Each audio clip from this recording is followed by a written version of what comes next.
What is up, YouTube? James Polk here. It's been quite a while making my in-game return to locals and ended up topped once again. Record was 2-1-1, finishing fourth place throughout those course of the 4 rounds. Wasn't too super concerned about it, but a top is a top indeed. So obviously, as you guys see, what's in front of me that I played for the deck of choice, it is the weather once again. And then when it comes to the notable rounds, round 1 was up against Timelords 2-0. Round 2 was against Sky Striker 2-0.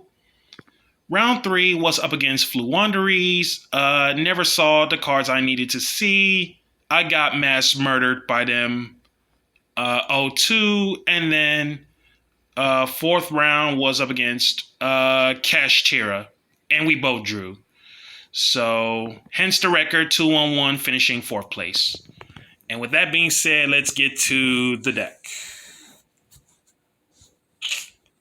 And then to start off fresh, 3 snow, the little snow that could, 3 thunder, 2 clouds. Cloud is clutched throughout the whole tournament because opponents tend to Harpies, Feather Duster, or Lightning Storm the back row while Cloud is face up on the field. And I chose not to negate stuff because I thought to myself, you know what, sure, blow away my weather spells and traps just so I can have Cloud place it right back to the field face up. 2 of them. And then 2, Weather Pain Rain. Rain came up clutch because if I happen to lose one of my weather spells and traps, as long as I got copies in my hand, Rain can actually place one from the hand to the field face up. First chance she gets special summoned. And then 1 Sun and 1 Aurora. Aurora is clutched, knowing that if I have a full entire field of the weather spells and traps, there was not much my opponent can do to target or destroy my weather spells and traps with any card effects. So it's pretty much no choice but to target Aurora to get rid of it in terms of threats.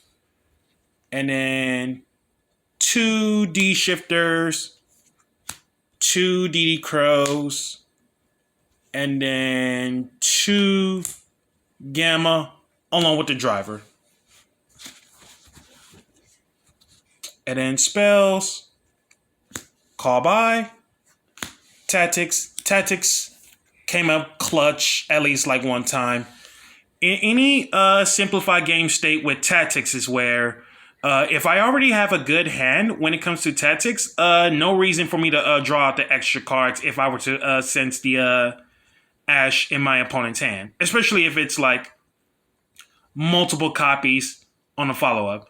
So I decided to myself, you know what? As soon as my opponent goes like at least like 1 or 2 cards left the next time they hand trap me, which they did, tactics to rip away more hand traps or extenders or even more problematics, and you should be fine on the spot. 3, Period Ray Map. It's basically for getting snow. And then if you resolve the snow after getting the snow off from map, just try not to take too much time just so that you're going to end up losing those games because a period ray map cuts your points in half. Just get the games done as quick as you can, and then you should be fine from the get-go.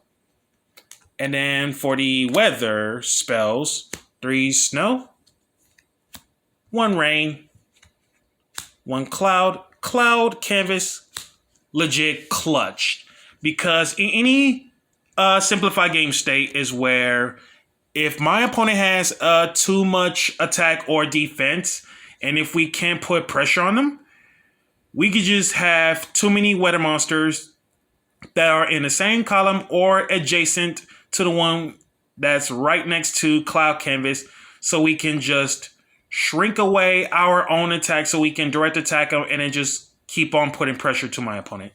which is quite ridiculous. And speaking of ridiculous, to the weather forecast. Not 3. Don't want to overdraw the card a whole lot when I could just search it in case one of them gets killed. And then traps. 2 Thunder Canvas. Thunder Canvas is insane as ever. 2 Rainbow Canvas. 2 Anti-Spell. Anti-Spell Fragrance. Never saw this. Again, Sky Striker, so consider Strikers lucky on that one. 2 Skill Drain. In one of those games where before time was called, I should have cited out the skill drains because I do not want to lose that 1,000 life point threshold, or otherwise, like once time is called, it's pretty much losing the game. So obviously should have cited out these skill drains in case time was going to call. And then 3 dimensional barriers. Barrier came up only one time and it just clutched up a bit. And then extra deck. 2 Moonbows. 2 Arseals, aka Rainbow. Access code Talker. Access code is super nice in a super grind game state because if I can't get rid of the problematic threats, it's pretty much no choice but to make access and then try to clear out as much as you can so that way your opponent shouldn't be able to have any other follow-ups. If they don't, then you should be fine. And then Nightmare Phoenix, this was made like once or twice throughout the whole tournament. It's super nice, especially the fact that you can get the co-link going just to get the one draw. It's pretty much amazing.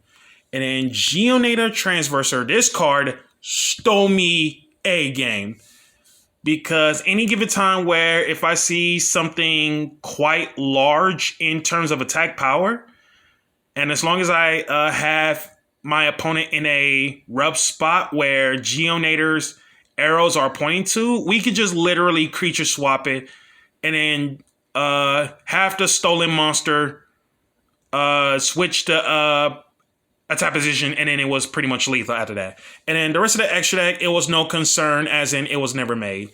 So that would be the 6 Charmers,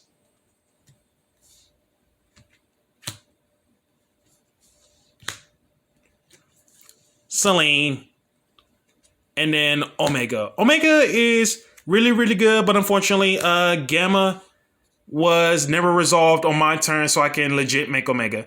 A lot of times is where if you were to get hand trapped a whole lot, you could just Omega them with another card out of their hand so that they shouldn't be able to play as much.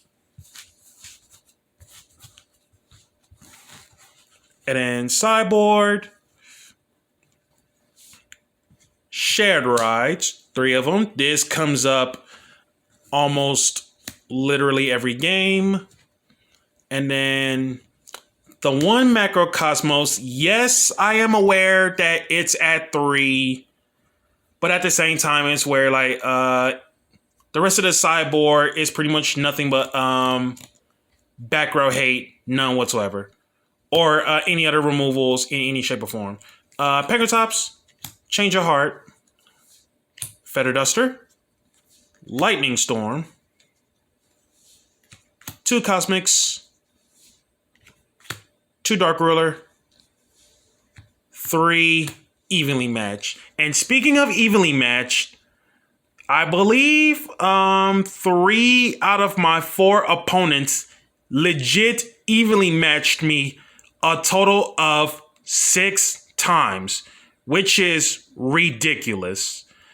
And in fairness, though, about the evenly matched scenarios is where as soon as my opponent enters battle phase, I knew full well for my weather monsters to escape just so that they are going to avoid the evenly match. So as for the rest of the top cuts, that would be first place with Floowandereeze, Second was, get the glimpse of the lighting there if we could. There we go.